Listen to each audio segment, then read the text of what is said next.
이달은 기독 남성의 달입니다. 어쩌다가 우리 한국교회 남성들의 권위가 땅에 떨어져서 여성들에게 많이 밀리고 있으며 실질 수치상으로도 밀리고 있고 또 현장에서도 밀리고 있고 여성들의 약진이 대단해서 요새만큼 한국 남자들이 불쌍한 때가 없습니다. 이 기독 남성 한 달만이라도 우리 여성 여러분들 남성들을 긍휼히 여기셔서 집에서 있는 곳에서 잘 대접해 주시기를 바랍니다. 말이 좀 이상하지만요, 그래도 하나님께서 베푸신 창조 질서라고 하는 것은요, 남자가 모든 것을 다스리게 하시고 여자가 그 남자의 다스림을 돕도록 하셨습니다. 그래서 하와 이름이 돕는 자라는 뜻입니다. 늘 말씀드렸지만 이 돕는다는 것은 그 위치가 아래란 뜻이 아닙니다. 성령 보혜사의 이름이 돕는 자라는 뜻입니다. 그렇다고 성령이 성부보다 성자보다 못하신 분이 아니잖아요. 하나님께서는 만물을 창조하시고 남자에게 이 모든 만물을 하나님 대신하여 통치하도록, 물론 남자와 여자에게 그 일을 맡기셨는데 남자가 그 일을 감당하고 그 일을 감당하는 여자를 돕도록, 여자가 남자를 돕도록 하셔서 하나님의 만물 피조 세계를 다스리게 하셨습니다. 늘 말씀드렸던 대로 피아노는 여자들이 많이 치는데 세계적인 음악가는 거의 대부분 남자들입니다. 여러분, 이거 주목하셔야 할 사안입니다. 가장 악기를 많이 다루고 배우는 사람은 거의 대부분 우리 눈에 띄는 건 여자들인데 세계적인 피아니스트, 바이올리니스트, 올게니스트 등등 세계적인 사람은 거의 대부분 남자들입니다. 여자들이 대부분 요리하지만 세계적인 요리사는 대부분 남자예요. 여자들이 예쁜 옷을 골라서 입지만 세계적인 디자인은 거의 남자들입니다. 생리적으로 남자가 할 수 없는 일을 빼고는 그 모든 부분의 정상에 거의 80~90%가 남자들이 있습니다. 이것은요, 여자들이 부족하다는 말이 아닙니다. 이것이 하나님의 창조 질서입니다. 제가 고백하기에 늘 농담 반 진담 반으로 말씀드렸듯이 하나님께서는 여성을 남성보다 좀 낮게 지으셨습니다. 그래서 직선적이고 단순하고 지 고집대로 하는 남자를 네 여자의 지혜로 좀 붙들어서 저렇게 막 나가지 않게 해라. 그를 도와라. 그래서 그가 나의 창조의 뜻을 완전하게 수행하도록 네가 협력해라. 그래서 보혜사 성령의 별명과 같이 도움는 자로서 이 세상 만물 통치에 일조를 하게 하셨습니다. 제가 이 기독 남성의 달이라고 하는 것을 기독 여성의 달은 두지 않고 남성의 달을 둔 것은 하나님께서 남성들 교회의 기둥같이 세우시고요. 그리고 가정의 기둥이 되게 하시고요. 역사의 기둥으로 세우시는데 남자가 집에서 가정의 권위를 가정에서 가정의 권위를 잃어버리면 그 집이 흔들립니다. 자고로 남자가 대단해서가 아니라 남자가 남자의 역할을 못하게 되면 그것은 곧 남자의 권위를 상실한다는 말입니다. 그렇게 되면 그 나라든 그 가정이든 그 사회든 온전하지 못합니다. 해서 우리 지혜로우신 여성분들은요, 집에서 아이들 보는 데서 남편하고 대판하지 말으시고요. 할 말이 있으면 아이들 없는 데서 남편의 권위를 세워주고 아이들이 보는 데서는 그래도 지극한 대상으로 그렇게 받으셔서 죄송합니다. 표현이 이상합니다. 이것도 문제되는 바 아닌가 모르겠습니다. 그렇게 하셔서 가장의 권위를 세워주시고 그 가장의 권위가 설 때 아내의 권위도 아내, 집안의 태양이 그런 것입니다. 아내는 집안의 태양입니다. 남자는 집에서 그 태양 아니에요. 아내의 태양의 빛 아래 남편이 굳건하게 서고 자녀들이 행복할 수 있는 그런 우리 모두의 가정이 되시기를 주의 이름으로 축복합니다. 오해 없으시길 바랍니다. 저는 여성 우월주의자입니다. 오해 없으시기 바랍니다. 어떤 교회 권사님이요, 교회 안 나가는 남편 때문에 속을 바글바글 썩였습니다. 하나님, 제발 우리 남편 교회 나가면 안 되겠습니까? 그런데 이 남편이요, 술을 고주망태로처럼 먹는데 술만 먹는 게 아니라 집에 들어오면 오만 난장을 부려서 그리고 혼자 엎어져 씻지도 않고 자는데 그 뒷감당하기가 너무너무 힘든 거예요. 그래도 하나님 앞에 기도합니다. 하나님, 어떻게든 우리 남편 구원해 주십시오. 그렇게 아무리 기도해도 10년을 기도해도 하나님이 응답하지 않으시는 거예요. 여전히 남편은 술을 퍼마시면서 자기 살고 싶은 대로 삽니다. 그런데 어느 날 권사님이 교회를 가셨는데 목사님의 설교 제목이 범사에 감사하라였습니다. 그래서 막 감사하라는 얘기를 듣고 왔어요. 그날도 변함없이 주일인데도 술이 떡이 돼서 들어온 남편을 침상에 뉘어놓고 신세 한탄을 하면서 울면서 기도합니다. 하나님, 내가 어쩌다가 이런 인간을 만나서 어쩌다가 내가 이 고생을 하고 삽니까? 하나님, 도대체 언제까지 내가 이 모양으로 살아야 됩니까? 라고 막 우는데 갑자기 주일날 목사님 설교가 생각납니다. 아침에 범사에 감사하라. 그래서 지 남편을 뻔히 쳐다보면서 하나님, 이 인간을 놓고 어떻게 감사를 합니까? 근데 좌우지간 감사합니다 그랬대요. 좌우지간 감사합니다. 그랬더니 가만히 머릿속을 툭 치고 가는 게 이런 생각이 들더래요. 서방이든 남방이든 없는 것보다 있는 게 낫지 않냐? 그러니까 고개 끄덕끄덕 대더래요. 그리고 그렇게 술 퍼먹고 떡이 되더라도 그 희한하지 않니? 그 길거리에서 자지 않고 집에 들어오는 거 그거 감사하지 않냐? 네가 그 길거리에 쓰러지는 찾으러 가면 그것도 얼마나 힘들겠니? 그렇겠네요. 어찌됐든 간에 너 지금까지 안 굶기고 데리고 살았잖아. 그것도 그러네요. 그리고 주일날 그래 지는 술이 이제 아침에 술 취에 빠져가지고 해롱해롱 하면서도 너 교회 안 가니? 그러고 교회 보내주잖아. 그러네요. 그러니까 이것저것 생각하니까 미워하는, 저 인간 미워하는 것만큼 감사하는 개수가 자꾸 늘어나더래요. 그래서 월요일 아침에 이 해장국에 밥을 끓여주면서 앞에서 비실비실 웃고 있으니까 밥을 먹던 남편이 뻔히 쳐다보더니 분위기가 이상하거든요.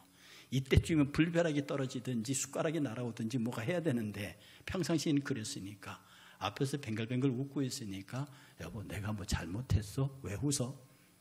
그랬더니 아내가 그 권사님이 툭 받아치면서 하는 말이 고마워서요. 그러니까 뭐가 고마운데? 그랬더니 이제 그 얘기를 다 했습니다. 감사했던 거. 서방이든 남방이든 있어줘서 고맙고, 그래서 제 집 찾아와줘서 고맙고, 그리고 어쨌든 우리 식구 먹여 살렸으니 고맙고, 나보고 교회 가라 그랬으니 고맙고, 쭉 얘기하니까 남편이 숟가락 넣고 가만히 듣고 있다가 다 듣고는 그래? 그래? 그랬더니 예 그래요. 그랬더니 내가 다음 주부터 교회 나가줄게. 할렐루야. 10년을 기도해도 기도 응답에 없던 일이 딱 하루 감사하니까 바로 응답이 오더라는 거죠. 이 이야기를 제가 가만히 생각을 하면서요, 정말 하나님의 기도의 응답을 끌어내는 것은 내가 막 하나님 앞에 부르짖어서 응답을 얻어내는 걸까? 아니면 내가 바뀌어서 얻어내는 걸까? 여러분, 여러분이 기도하면요, 상대가 바뀌는 게 아닙니다. 내가 많이 기도하면 그 사람이 바뀌는 게 아니라 내가 바뀌어요. 여러분, 그런 게 있지 않습니까? 이 산을, 내가 기도해 이 산을 옮기라 하면 이 산이 옮겨진다 그래요. 여러분, 아무리 기도해 보시오 옮겨지는가? 그런데요, 내가 산을 앞에 놓고 기도하다가 내가 이렇게 돌아서 버리면 이쪽에 있을 산이, 나는 이게 내가 옮겨지는 거예요. 그럼 산도 옮겨지는 겁니다. 기도는 내가 바뀌는 거예요. 사람들이 기도하면서 상대를 바꾸라고 말하거든요. 아닙니다. 그 상대를 내가 바뀌는 건데, 미움에서 사랑으로 바뀌고요, 부정에서 긍정으로 바뀌고요, 원망에서 칭찬으로 바뀌고요, 내가 바뀔 때 비로소 그 기도의 열매가 내 앞에서, 그렇게 기도했던 남편의 구원이 단 한 번의 감사로 내가 바뀌니까, 원망에서 사랑으로 바뀌니까 그 기도의 응답이 일어나는 거예요. 오늘 본문의 하박국은요, 원망으로 시작합니다. 하박국 시절에는요, 주전 615년에 바벨론이라는 대제국이 일어나서 615년에 아수르를 패망시킵니다. 그리고 605년, 7년 뒤에 605년에 이집트를 멸망을 시켜요. 초강대국입니다. 그 바벨론이 이집트 연합군이었던, 이집트에 편들었던 유다를 공격하려고 합니다. 이제 이스라엘 12지파가 다 모여도 조그만 나라인데, 북이스라엘은 10개 지파로 만들었지만 이 남유다는 유다와 베냐민 지파 2개 지파로 만들어진 나라예요. 이런 남유다 정도는 바벨론의 한 군단만 와도 끝나는 겁니다. 그런데 그 바벨론이 무시무시한 나라거든요. 그냥 평화롭게 정복하는 나라가 아닙니다. 그야말로 잔인하게 점령하는, 이걸 보고 있습니다. 지금 하박국이 그 무서운 일을 보고 있다고요. 그래서 하박국은요, 하박국 1장 2절에 여호와여, 내가 부르짖어도 주께서 듣지 아니하시니 어느 때까지이리까? 내가 강포로 말미암아 외쳐도 주께서 구원하지 아니하시옵니다. 이스라엘 백성, 이스라엘 왕들은요, 그렇게 사태가 어려운데도 하나님께 돌아오지 아니하고 계속 이방신을 섬기면서 여호와의 사자들, 하나님의 사람들을 박해야 합니다. 하나님의 심판의 날은 날로 다가오고요, 바벨론의 군대가 움직이는데도요, 이스라엘 백성들은 이것을 바라보고 회개하지 않습니다. 그러니까 하박국이 막 하나님께 부르짖는, 하나님 이러시면 안 되는 거지 않습니까? 우리는 이런 백성이 아니지 않습니까? 우리가 저 바벨론에게 고난당할 그런 백성은 아니지 않습니까? 어느 때까지 저희를 이렇게 하시겠습니까? 사실 여러분, 인생에서 가장 슬픈 일이 뭐냐 하면, 인생에서 가장 슬픈 일은 내가 마땅히 사랑받아야 할 사람에게서 사랑받지 못하는 겁니다. 또 내가 마땅히 사랑해야 할 사람을 진정으로 사랑하지 못하는 겁니다. 이건 정말 고통스러운 겁니다. 자식이 마땅히 부모를 사랑해야 되고요, 마땅히 부모는 자식을 사랑해야 합니다. 즉, 자식은 마땅히 부모의 사랑을 받아야 하고요, 부모는 마땅히 자식의 사랑을 받아야 합니다. 그런데 이게 안 돼요. 얼마나 불행한 가정입니까? 얼마나 불행한 삶의 모양입니까? 마땅히 아내는 남편의 사랑을 받아야 해요. 마땅히 남편은 아내의 사랑을 받아야 한다고요? 그리고 서로 주어야 합니다. 그런데 그 사랑을 주고받지 못해요. 가장 불행한 부부의 모습이 아닙니까? 국가는 진심으로 국민을 보호해야 합니다. 그리고 국민은 진심으로 나라를 사랑하고 충성해야 합니다. 그런데 서로 지켜주지 아니하고 보호하지, 위정자가 국민을 돌보지 않습니다. 국민을 위정자에서 분노합니다. 그럼 그게 나라 꼴이 됩니까? 정말 슬픈 일은, 정말 고통스러운 일은 마땅히 사랑하고 사랑받아야 할 사이가 사랑하지 못하고 사랑받지 못하는 것입니다. 하박국은 하나님을 향해서 울부짖듯이 말합니다. 하나님하고 우리는 그런 사이가 아니잖아요. 당신이 부르짖었습니까? 당신이 택하지 않으셨습니까? 그래서 이 백성이 여기까지 와서 나라를 건설했는데 지금 우리가 이루고 있습니다.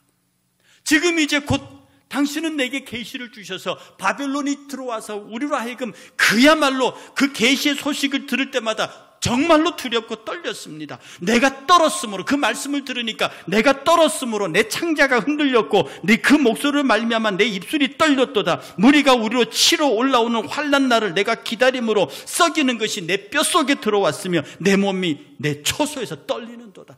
주의 이 계시를 듣는 순간에 내가 내 뼛속에 썩는 것이 들어오는 고통을 느낍니다. 하나님, 그런데 우리는 이런 백성이 아니잖아요. 그렇게 막 원망을 합니다.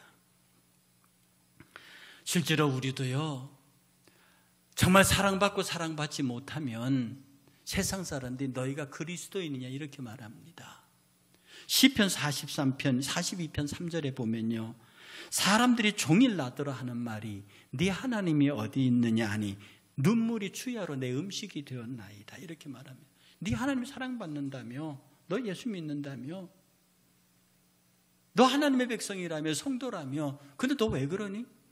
네 하나님 어디 있는데?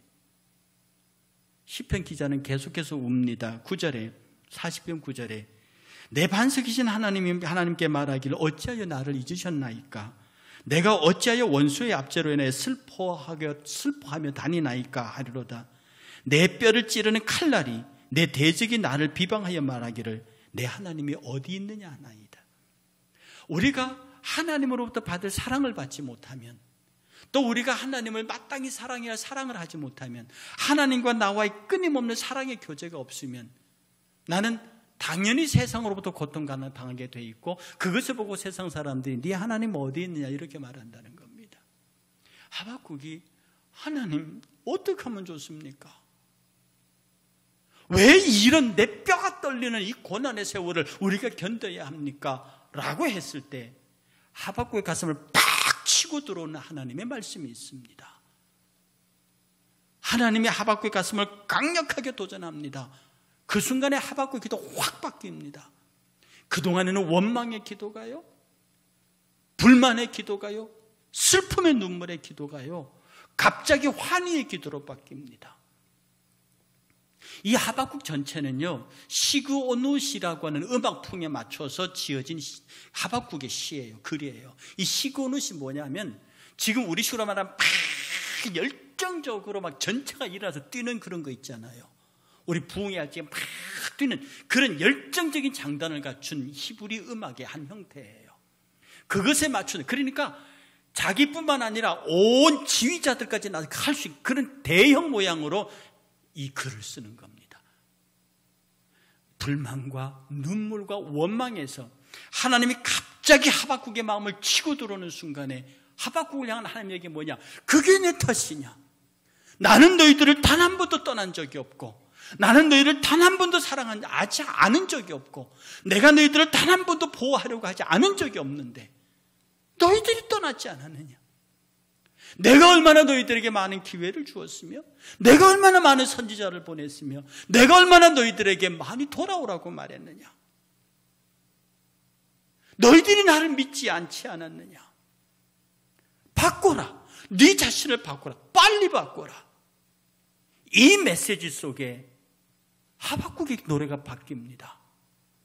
그 말씀 오늘 17절의 말씀이에요. 16절에서 뼈가 떨리도록 고통을 느꼈다가 갑자기 17절에서 바뀝니다. 어떻게 바뀝니까?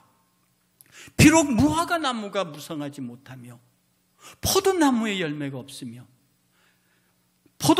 감람나무에 소출이 없으며, 밭에 먹을 것이 없으며, 왜 우리의 양이 없고 외양간에 송아지가 없을지라도, 여러분 생각해, 물 6개나 없어요. 무화과 나무가 마르고 무성하지 못하고, 포도나무에 열매가 없고, 감람나무에 소출이 없고, 밭에 먹을 것이 없고, 우리의 양이 없고 외양간에 소가 없어요. 양기름 목축업자든 누구든 간에 다 아무것도 없는 거예요. 그런데 17절이 비록이라는 말에 시작해서 없을지라도 끝납니다. 비록 이 6가지가 없을지라도, 이것은 마치 사드락과 메삭과 아벳느고가 다니엘과 더불어서 왕이 뭐라고 하든지 간에, 느부갓네살 왕이 뭐라고 하든지 간에 우리는 당신의 앞에 절할 생각이 없습니다. 우리 하나님께서 건져줄 것이, 근데 그렇게 아니하실지라도 우리는 절 못합니다. 이 말을 연상하게 하는 겁니다. 내 지금 극악한 형편이 쳐다보니 무화과 나무가 마르고 포도나무에 열매가 없고, 이 모든 감람나무에 소출이 없고, 밭에 먹을 게 없고, 우리의 양이 없고, 외양간에 송아지가 없어도 난 여호와로 인하여 기뻐하리라. 갑자기 하박국의 태도가 바뀝니다.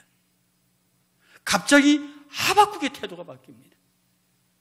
어떤 것도, 어떠한 모양도 자기들이 이때까지 잃어버렸던 하나님에게로 돌아가면 지금의 나를 바꾸어서 하나님은 단 한 번도 나를 떠나본 적이 없기 때문에 여러분 여기 잃어버린 내용 보세요. 부족하고 고통스럽습니다. 내가 지금 부족하고 고통스러워서 어쩔 줄 모르는데 부족하고 고통스러운 나에게서 하나님은 단 한 번도 떠나신 적이 없다고요. 그게 임마누엘의 하나님입니다. 내가 하나님을 떠나서 내 스스로 고통을 만들었을지라도 하나님은 단 한 번도 나를 떠나신 적이 없고 그 고통의 순간에서 내가 무사히 통과하도록 늘 나와 함께 하셨던 분입니다. 또요, 내가 수고하고 애썼음에도 불구하고 마땅한 소득이 없어요. 우리가 수고한 만큼 돈을 법니까? 애쓴 만큼 성공합니까? 아니잖아요. 우리가 수고하고 애썼음에도 불구하고 마땅하고 타당한 그런 소득이 없어 너무 속상하고 슬플지라도 하나님은 나를 단 한 번도 떠나신 적이 없다고 하는 믿음을 갖고 있는 자에게는 하나님은 결코 그가 그 슬픔에 빠지지 않도록 하신다는 것을 믿는 사람들에게는 오히려 그 모든 환경이 즐거움의 조건이 된다고 하는 것입니다. 지금 내 손은 없습니다. 그러나 내가 받아야 할 것들이 하나님의 손에 있습니다. 하나님께서 내게 주실 때가 되면 하나님이 나를 향하여 손을 펴시면 세상이 감히 감당할 수 없는 것으로 나를 충만케 하실 거라는 거지요. 사랑하는 여러분, 세상 사람도 열심히 일하면 돈을 법니다. 그들이 예수 안 믿었다고 망합니까? 그렇지 않습니다. 그들이 수고하고 애쓴 것만큼 세상은 돈을 번다고요. 예수 믿는 사람도 하나님 없이 일하면 일하는 능력만큼 성공할 수 있습니다. 그러나 예수 믿는 사람과 그렇지 않은 사람의 차이가 뭡니까? 우리는 열심히 일한 것 플러스 하나님이 그 어느 순간 손을 펼 때에 세상이 기겁할 정도의 하나님 복이 쏟아진다는 사실입니다. 비록 내가 힘들어요. 비록 내가 수고하고 애쓴 것만큼 누리지 못합니다. 그러나 늘 나를 향하여 계시는 하나님에 대한 절대적인 믿음을 갖고 있는 사람은 그러한 어려움과 환난 중에서도 그것을 문제 삼지 아니하고 비록 내게 아무것도 없을지라도 주어지지 않더라도 그것으로 오히려 하나님 앞에 나아가서 나로 하여금 하나님께서 복 주실 기회라고 말하는 사람, 그래서 내가 하나님을 찬양한다고 말하는 사람, 하나님은 언젠가 그를 향하여 손을 펴실 것입니다. 또 억울하게 손해보고 까닭없이 고통을 당할 때가 있습니다. 여러분 세상 살다 보면요, 내가 하지 않은 일로 인하여 내가 듣지 말아야 할 말을 들을 때가 있습니다. 그것 때문에 분노하고 속이 상한다고요. 그것 때문에 하나님을 원망할 수 있겠습니다만 아닙니다. 구약 성경에 신약 성경에 보면 예수님 때문에 고난당하는 것을 포함해서 까닭없이 고난당하는 사람들이 많이 있습니다. 그때마다 하나님을 원망하지 아니하고 하나님 앞에 나아가서 오히려 이 모든 고난의 시기가 하나님에게로 더 가까이 나아갈 수 있는 이 풍랑 인연 하에서 더 빨리 갑니다라고 고백하는 사람들에게는 하나님께서 준비하신 새로운 축복의 사건이 전개된다는 거지요. 날아가는 참새 한 마리도 하나님의 뜻이 없이는 떨어지지 않는데 항차 저와 여러분들이 이 땅에서 까닭없이 손해를 봅니다. 그게 손해일 리가 없습니다. 까닭없이 억울한 일을 당합니다. 그게 억울한 일일 수가 없습니다. 하나님께서 우리가 알지 못하는 크고 비밀한 것으로 감추고 계실 뿐이라는 사실입니다. 그러니 사랑하는 여러분, 우리가 모든 면에서 감사할 수 있어야 합니다. 우리의 생각과 행동과 일체에 관해서 여러분에게 불평과 불만, 감사에 반대되는 것을 쏟아낼 수 있는 모든 요소들을 중단시켜야 합니다. 우리 함께 찬송가 하나, 복음성가 하나 부르시겠습니다. 이 복음성가를 부르시면서요, 정말 날 구원하신 주님께 감사, 모든 것 주심을 감사, 지난 날을 감사하고 내게 계신 하나님의 모든 은혜에 대해서 감사할 수 있는 그런 삶이 이 찬양을 통해서 여러분에게 되새겨 나기를 축복합니다.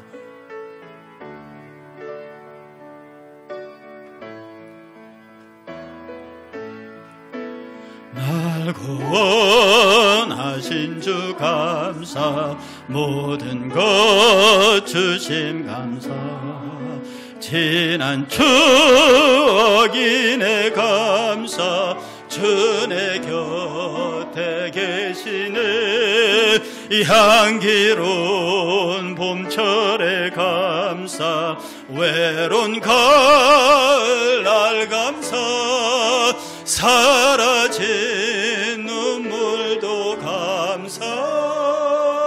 나의 영혼 평안해 응답하신 기도 감사 거절하신 것 감사 헤쳐나온 풍랑 감사 모든 것 채우시네 아픔과 기쁨도 감사 절망 중 위로 감사 증량 못할 은혜 감사 크신 사랑 감사해 길가에 장미꽃 감사 장미꽃 가시 감사 따스한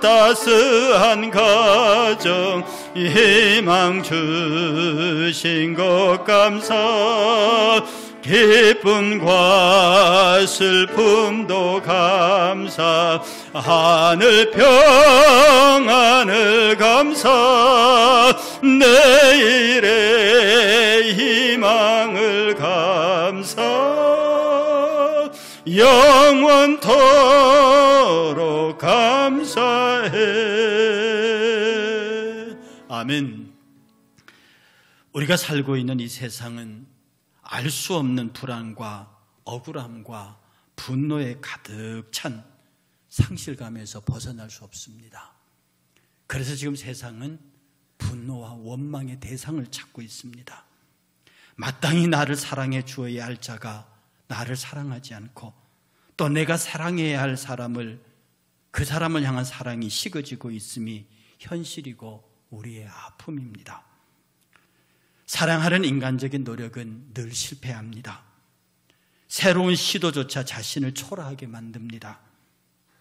이것이 하박국의 원망과 분노였다면 그것으로부터 하박국으로 하여금 시곤옷에 맞춘 열정적인 감사와 찬양을 부르게 한 것은 하나님을 향한 절대적인 믿음이었습니다.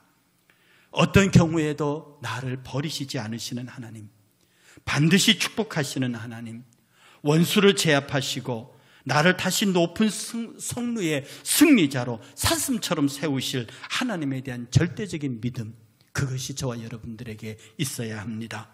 세상을 향한 하나님의 심판은 예고되어 있고 그 시각은 점점 다가오고 있습니다. 그때가 가까울수록 성도들은 더욱 기뻐하며 감사하며 기도해야 할 것입니다. 우리는 반드시 승리할 것입니다. 감사는 승리의 열쇠입니다. 감사는 축복의 통로입니다. 감사는 사랑의 열매입니다. 감사는 치료의 명약입니다. 감사는 모든 것에 모든 것이 되게 하시는 하나님의 최고의 선물입니다. 감사가 우리 모두를 지배하는 축복된 우리 일산교회 성도들 되시기를 주의 이름으로 축복합니다. 다 같이